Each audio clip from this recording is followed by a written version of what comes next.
Hello friends आज की इस वीडियो में हम लोग आसाम सेक्रेटेरिएट का प्रीवियस ईयर 2018 में जो जूनियर एडमिनिस्ट्रेटिव असिस्टेंट का एग्जाम हुआ था, उस एग्जाम में मैथमेटिक्स में जो टोटल 50 क्वेश्चंस पूछे गए थे, उन 50 क्वेश्चंस में से इस वीडियो में हम लोग 10 क्वेश्चंस सॉल्व करेंगे और बाकी जो क्वेश्चंस रह गया है उन क्वेश्चंस को हम लोग नेक्स्ट वीडियो में सॉल्व करेंगे। यहाँ पर फ्रेंड्स, इससे पहले मैंने कंप्यूटर में जो टोटल 50 क्वेश्चंस पूछे गए थे, उन 50 क्वेश्चंस के ऊपर 2 वीडियो आप लोगों को प्रोवाइड किया है। अगर आपने उन दोनों वीडियो को नहीं देखा है तो इस वीडियो के नीचे आप लोगों को लिंक मिल जाएगा, आप उस लिंक के ऊपर क्लिक करके उन दोनों वीडियो को देख सकते हैं। तो चलिए आज का वीडियो शुरू करते हैं। इस वीडियो को देखने के बाद ये वीडियो कैसा लगा आप लोगों को नीचे कमेंट बॉक्स में कमेंट करके बताना है। पहला क्वेश्चन नंबर 1 में बोल रहे थे कि if small m and small n are whole numbers such that m to the power n is equal to 169 then the value of this is. तो यहां पर देखिए हम लोगों को m to the power n is equal to 169 एक equation दिया गया है। इस इक्वेशन को यूज करके हम लोगों को ये जो एक्सप्रेशन है, इस एक्सप्रेशन का वैल्यू निकालना है। कैसे करेंगे देखिए, तो यहां पर हम लोगों को दिया गया है, देखिए m to the power n is equal to 169। अभी देखिए this implies m to the power n। अब ये जो 169 है इसको हम लोग क्या लिख सकते हैं, इसको हम लोग लिख सकते हैं 13 स्क्वायर, क्योंकि 13 को हम लोग अगर हम 2 बार गुना करेंगे तो 169 होता है। तो 169 को हम लोगों ने लिख लिया 13 स्क्वायर। अभी यहां पर देखिए लेफ्ट साइड में क्या है, m to the power n है और राइट साइड में क्या है, 13 स्क्वायर है। तो यहां पर अगर हम लोग लेफ्ट साइड और राइट साइड को कंपेयर करेंगे तो बेस में क्या है, m है, और यहां पर बेस में क्या है, 13 है। तो यहां से हम लोग कह सकते हैं m इज इक्वल टू 13, और लेफ्ट साइड में पावर में कितना है, n है, और राइट साइड में पावर में कितना है, 2 है। तो यहां से हम लोग कह सकते हैं n इज इक्वल टू 2। तो अभी यहां पर m का वैल्यू और n का वैल्यू मिल गया। अभी m का और n का वैल्यू हम लोग इस एक्सप्रेशन में पुट कर लेंगे। तो चलिए पुट करते हैं। हम लोगों को निकालना है m minus n to the power n plus 1 का वैल्यू। तो m का वैल्यू मिला है देखिए 13, तो यहां पर हम लोग लिखेंगे 13 minus 1 to the power n का वैल्यू मिला है 2, तो 2 plus 1, this is equal to 13 minus 1 हो जाएगा आपका 12, और 2 प्लस 1 करेंगे तो ये हो जाएगा आपका 3। दैट मीन्स 12 क्यूब आया है। 12 क्यूब मतलब 12 को हम लोगों को 3 टाइम्स गुना करना है। सो 12 को अगर हम लोग 3 टाइम्स गुना करेंगे तो ये हो जाएगा आपका 1728, और 1728 देखिए आपका ऑप्शन डी में है। तो इस क्वेश्चन नंबर 1 का करेक्ट आंसर हो जाएगा आपका ऑप्शन डी। और मेरे ख्याल से इस क्वेश्चन नंबर 1 का सॉल्यूशन आप लोगों को समझ में आया होगा। चलिए नेक्स्ट क्वेश्चन नंबर 2 को सॉल्व करते हैं। तो क्वेश्चन नंबर 2 में यहां पर दिया गया है, देखिए if small a and small b are positive numbers, 2 to the power a is equal to b cube and b to the power a is equal to 8। तो यहां पर हम लोगों को 2 इक्वेशन दिया गया है। उसके बाद हम लोगों को निकालना क्या है, हम लोगों को इन दोनों इक्वेशन से a और b का वैल्यू निकालना है। तो चलिए इसका सॉल्यूशन शुरू करते हैं। तो पहला इक्वेशन देखिए दिया गया है 2 to the power a is equal to b to the power 3, और दूसरा इक्वेशन है आपका b to the power a is equal to 8।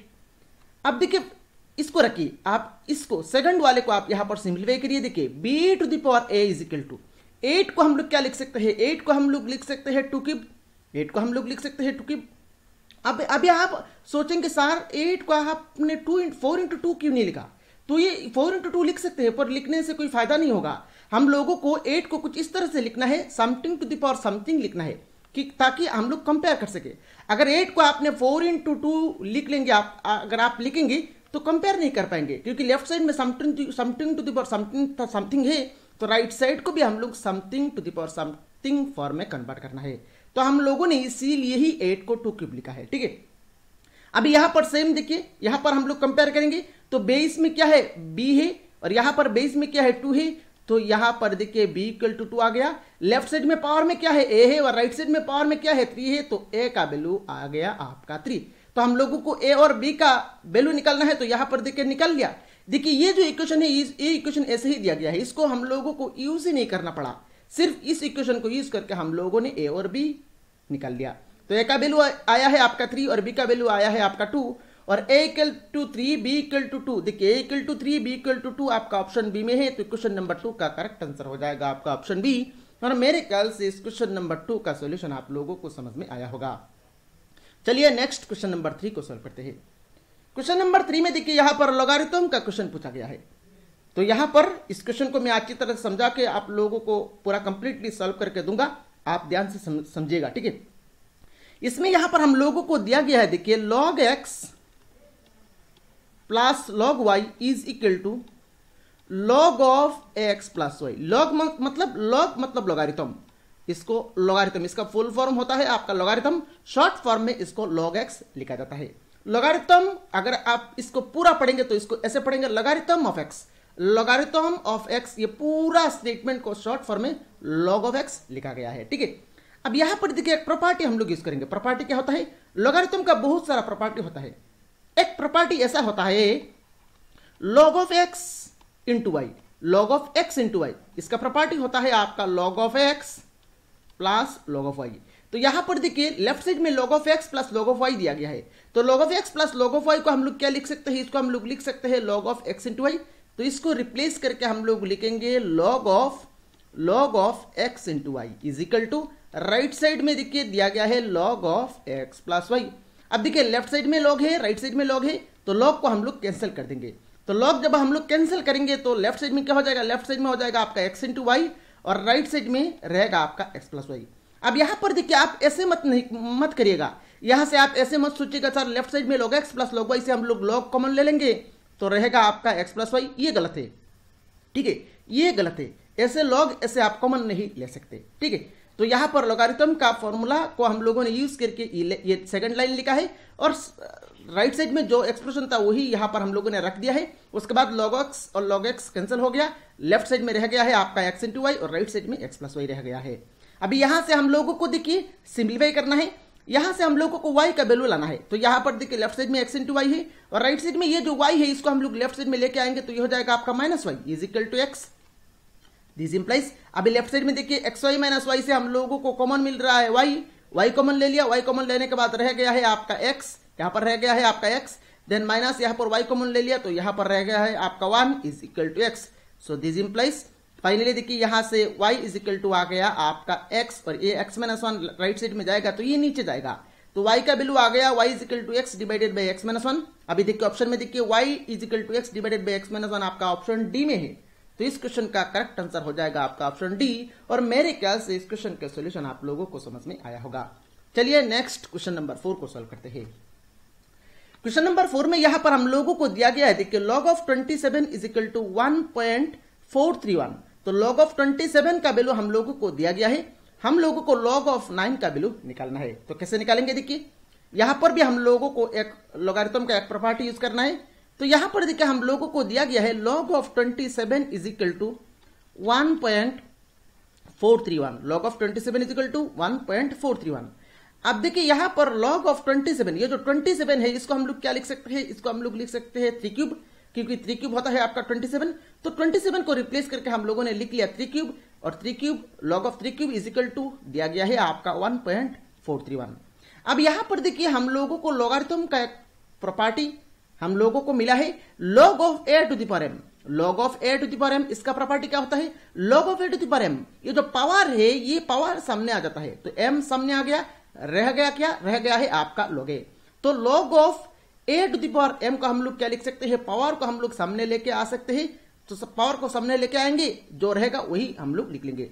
तो log of a to the power m is nothing but m log a। इस property को हम लोग यहां पर यूज करेंगे। अब यहां पर देखिए log ऑफ a, 3 को आप a माने और पावर में भी 3 है, इसको भी आप m माने, तो यहां पर पावर सामने लेके आएंगे, पावर क्या है? 3 है, तो 3 को सामने लेके आ गया, रह गया क्या? रह गया है आपका log 3, तो is equal to 1.431। This implies, अभी यहां से देखिए log 3 का वैल्यू क्या हो जाएगा? log 3 is equal to 1.431 divided by 3। log 3 is equal to 1.431 divided by 3। अभी हम लोगों को निकालना क्या है? देखिए हम लोगों को log ऑफ 9 का वैल्यू निकालना है, तो यहां पर अभी हम लोग log ऑफ 9 को निकालेंगे। तो log ऑफ 9 को हम लोग क्या लिख सकते हैं? देखिए log ऑफ 9 को हम लोग लिख सकते हैं 3 square. This is equal to, power में 2 है, 2 सामने आ जाएगा, रहेगा क्या? रहेगा आपका log ऑफ 3, तो 2 log 3 हो गया। This is equal to 2 into log 3। अब log 3 का वैल्यू क्या है? log 3 का वैल्यू है आपका 1.431 डिवाइडेड बाई 3। तो यहां पर हम लोग लिखेंगे 1.431 डिवाइडेड बाई 3। log 3 का वैल्यू पुट कर दिया। अभी आप इसको अगर आप 3 से काटेंगे 1.431 का जब आप 3 से काटेंगे तो ये हो जाएगा आपका 0.477। अभी 2 इंटू 0.477 करेंगे तो ये हो जाएगा आपका 0.954। अब ऑप्शन में जाइए, 0.954 कहां पर है? ऑप्शन सी में है। 0.954 आपका ऑप्शन सी में है, तो क्वेश्चन नंबर 4 का करेक्ट आंसर हो जाएगा आपका ऑप्शन सी। और मेरे ख्याल से इस क्वेश्चन का सोल्यूशन आप लोगों को समझ में आया होगा। चलिए नेक्स्ट क्वेश्चन नंबर 5 को सॉल्व करते हैं। क्वेश्चन नंबर 5 में बोल रहे देखिए, which of the following set is equivalent to the set. यहां पर हम लोगों को एक सेट दिया गया है, capital A is equal to A B C D E. तो इस सेट का इक्विवेलेंट सेट कौन सा है, ये हम लोगों को निकालना है। तो इक्विवेलेंट सेट देखिए कैसे हम लोग कहेंगे इस सेट का इक्विवेलेंट सेट। इस सेट में कितना नंबर ऑफ एलिमेंट्स है? देखिए इस सेट में 5 नंबर ऑफ एलिमेंट्स है, तो हम लोगों को ऑप्शन में से उस सेट को निकालना है जिस सेट में 5 नंबर ऑफ एलिमेंट्स है। नंबर ऑफ एलिमेंट्स कैसे निकालते हैं? देखिए 1 2 3 4 5, ये जो ए बी सी डी ई है, ये इसको हम लोग कहते हैं एलिमेंट्स। तो इस ए सेट में कितना एलिमेंट्स है? 5 एलिमेंट्स है।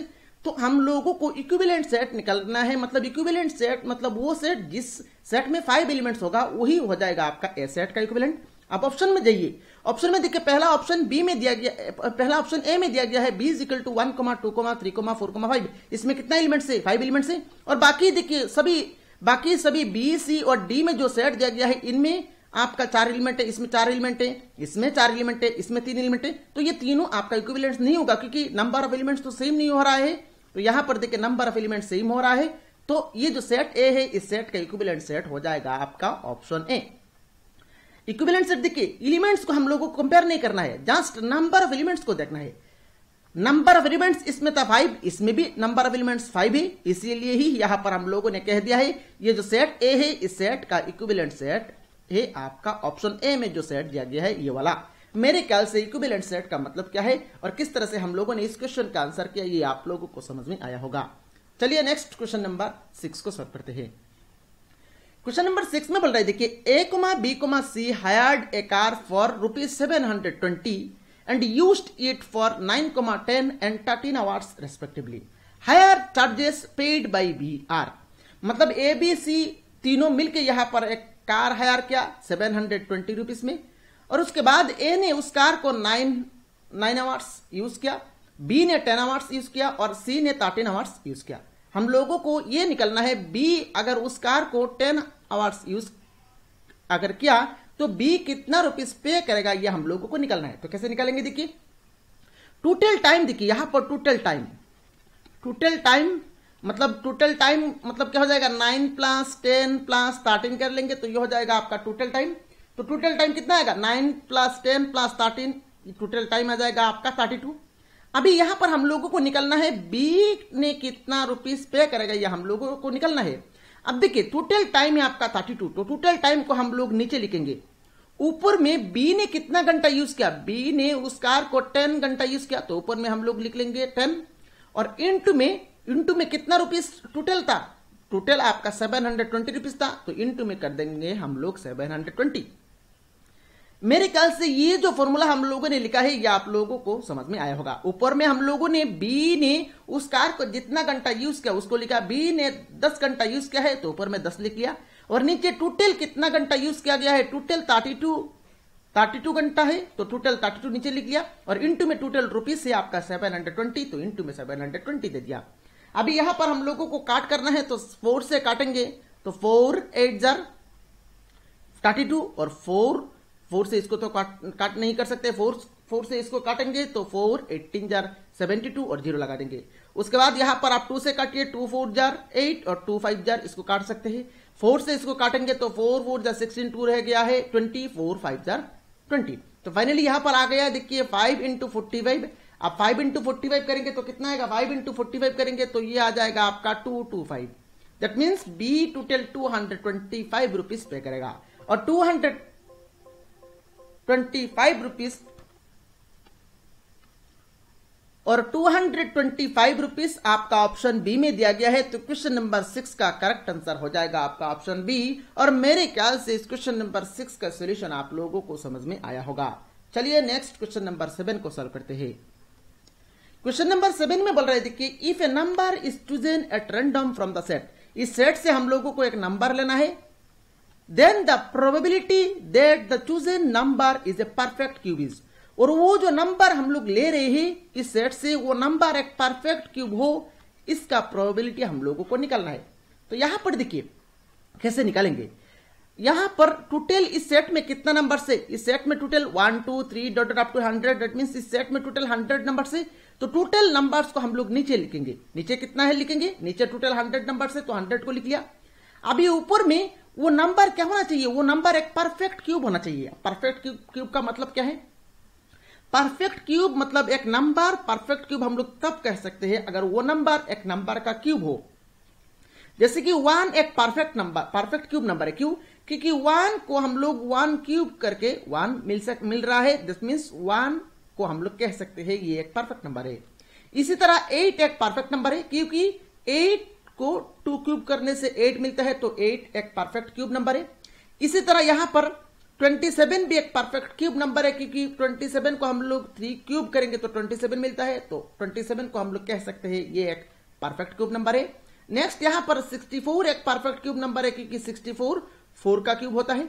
उसके बाद 125 ये भी एक परफेक्ट क्यूब नंबर है, क्योंकि 125 5 क्यूब करने से आता है। तो इसी तरह ये नंबर ऐसे चलता है। तो परफेक्ट क्यूब नंबर मतलब वो नंबर जो नंबर किसी एक नंबर का क्यूब हो। अब यहां पर ये जो सेट है, ये जो सेट है 1 से लेकर 100 तक हम लोगों को एक नंबर चूज करना है, वो नंबर परफेक्ट क्यूब होना चाहिए।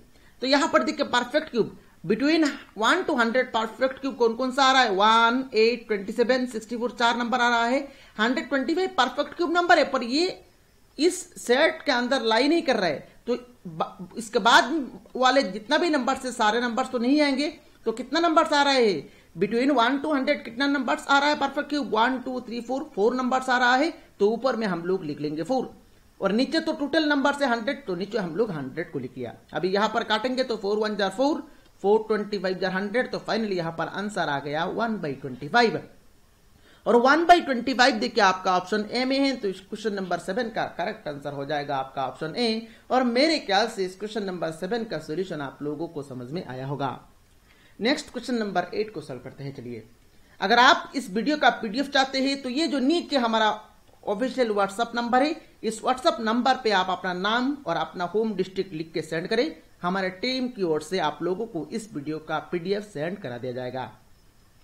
नेक्स्ट क्वेश्चन नंबर 8 में देखिए बोल रहा है, देखिए log of √8 divided by log 8 is equal to, तो ये जो एक्सप्रेशन है इस एक्सप्रेशन का वैल्यू हम लोगों को निकालना है। तो कैसे निकालेंगे, देखिए ऊपर में दिया गया है log of √8 और नीचे दिया गया है देखिए log of 8, तो कैसे लिखेंगे, देखिए this is equal to log of √8 को हम लोग क्या लिख सकते हैं, √8 को हम लोग लिख सकते हैं 8 to the power half divided by log 8। log of √8 था 8, √8 को हम लोगों ने लिखा है 8 to the power half divided by log 8। अब अभी हम लोगों ने देखा है पावर को हम लोग सामने लेके आ सकते हैं, तो हाफ पावर में है तो पावर सामने आ गया, रह गया है आपका log 8 और नीचे है आपका log 8, तो log 8 कैंसिल हो गया, आंसर आ गया आपका 1/2। और 1/2 देखिए आपका ऑप्शन डी में है, तो इस क्वेश्चन का करेक्ट आंसर हो जाएगा आपका option D. Next question number 9 में बोल रहा है, देखिए find the odd one from the numbers. यहां पर देखिए हम लोगों को कुछ नंबर्स दिया गया है, इन नंबर्स में से कौन सा नंबर ऑड वन है, ये नंबर्स हम लोगों को निकालना है। तो यहां पर अगर आप ऑप्शन को देखेंगे, ऑप्शन ए में 61, बी में 71, सी में 73 एंड डी में 81 लिखा गया है। अब यहां पर देखिए ये जो नंबर्स है, इन नंबर्स में 81 को छोड़ के बाकी सभी नंबर्स क्या है, बाकी सभी नंबर्स आपका प्राइम नंबर है। मैं फिर से रिपीट कर रहा हूं, यहां पर ये जो नंबर्स दिया गया है, इन नंबर्स में सिर्फ 81 को छोड़ के बाकी सभी नंबर्स आपका प्राइम नंबर है। और 81 क्या है, 81 प्राइम नंबर नहीं है, दैट मीन्स 81 ये सभी नंबर में एक ऑड नंबर है, एक अलग नंबर है। और 81 आपका ऑप्शन डी में है, तो इस क्वेश्चन नंबर 9 का करेक्ट आंसर हो जाएगा आपका ऑप्शन डी। और मेरे ख्याल से इस क्वेश्चन का सोल्यूशन आप लोगों को समझ में आया होगा। अभी यहां पर देखिए बहुत सारे स्टूडेंट्स को प्राइम नंबर पता नहीं है। प्राइम नंबर क्या होता है, प्राइम नंबर मतलब वो नंबर जिस नंबर का सिर्फ 2 ही फैक्टर हो। प्राइम नंबर मतलब वो नंबर जिस नंबर का सिर्फ 2 ही फैक्टर हो।